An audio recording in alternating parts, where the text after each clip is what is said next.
Abandoned. I'll be honest, I've struggled with this word. It's a central word that stands out on my birth certificate. If you look up the definition of what abandoned means, it says left without needed protection, care, or support. Left by owner. No longer held or thought of. All of which is true in my story, but I think the part I've had a hard time wrestling with is where it says no longer held or thought of. No longer thought of?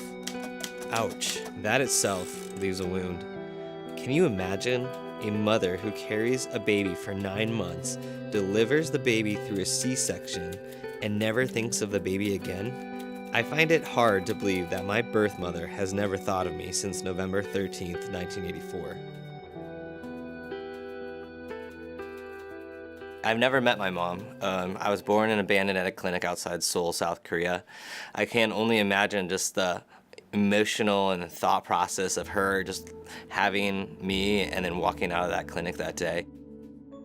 In 1984 and 1985, there were 650,000 births, and there was 500,000 abortions that were reported that year. That meant the moment that I was conceived, I only had a 57% chance of actually being born.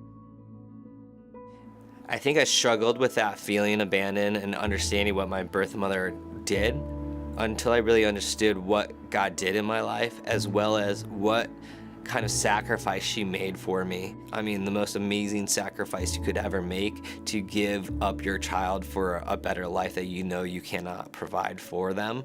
That was just, revelation for me. He will cry this way.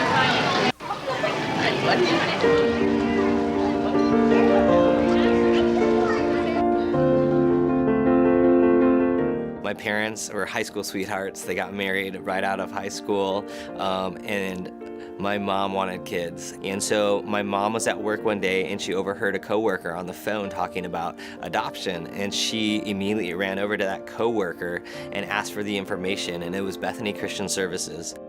And finally they got the call that they were going to be parents.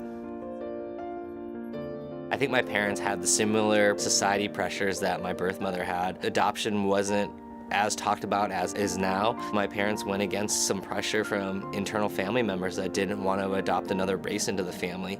And then there's little Ryan and my little sister Emily, who's adopted from Korea as well. Not once can I ever say that they made us feel different. We always have felt like we were one of their own children. I know God's hand has been upon my life before I even took my first breath. There's no doubt in my mind of how real God is through my adoption story. And that's because He gave this random lady in Seoul, South Korea, so much grace and mercy and love for an unborn child that she would be able to endure 9 months of a grueling pregnancy, be able to not give in to the society pressures, not give in to family pressure, and still give me up to have a better life.